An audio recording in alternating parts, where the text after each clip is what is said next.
Hello out there. I'm Mac Ross, an assistant professor of kinesiology at Western University in London, Ontario, Canada, and this is a different Five Rings.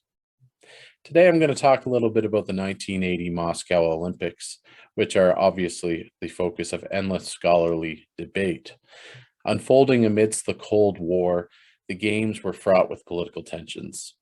The Americans and many of their allies, of course, boycotted the Games in response to the Soviet Union's 1979 invasion of Afghanistan.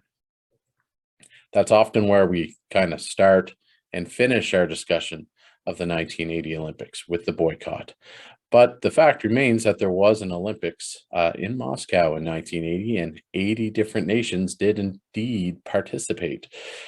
The Games themselves were not without their political controversies, though, even though, it's a relatively small field of countries participating. But today I want to talk about Polish high jumper Władysław Kozakiewicz. Kozakiewicz was a vibrant, rebellious character, regularly at odds with the officials and federations he was involved with. In fact, he was barred by his own athletics federation for refusing to wear Adidas shoes at one point.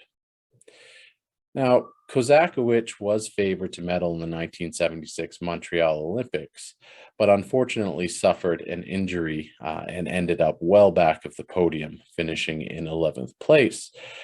But after winning a pair of European indoor championships in the late 1970s, he was favored to reach the podium once again at the 1980 Moscow Olympics. But to do so, he would have to overcome Soviet contender Konstantin Volkov.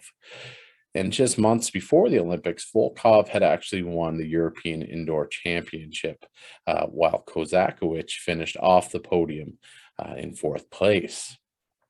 So needless to say, Volkov enjoyed a massive home turf advantage in Moscow.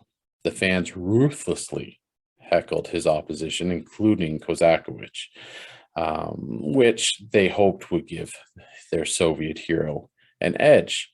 Now, organizers also made attempts to tilt the playing field somewhat, allegedly using the opening and closing of doors to try to manipulate the wind within the stadium. Kozakiewicz looked to be in good spirits despite all the added nonsense he was contending with. When he ultimately overcame the fans, the organizers, and Volkov to win a gold medal, though, he did something unexpected. He gleefully gave all in attendance the gesture known as the bras d'honneur, or the arm of honor. Never heard of it? Go ahead and look it up. If you're like me, you've probably had it directed at yourself one or two times. In short, and to put it politely, it means screw you. Anyway, as Poland was very much still within the Soviet sphere of influence, this was quite an international debacle. The Soviets demanded that Kozakiewicz be stripped of his medal for his insult to the Soviet people. Hilariously, the Polish officials tried to claim that Kozakiewicz had had a muscle spasm and he was not doing an obscene gesture to the fans. But if you had seen it, like the 70,000 people who were in attendance that day, you know exactly what he was doing. And the grin on his face showed you that he also knew.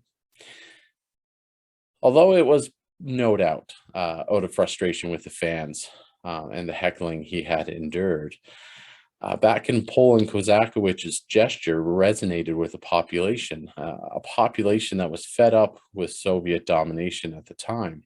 He was embraced as a hero, not just for his gold medal performance, but for standing up to the Soviets on such a high profile and public stage like the Olympics. And that's a different Five Rings.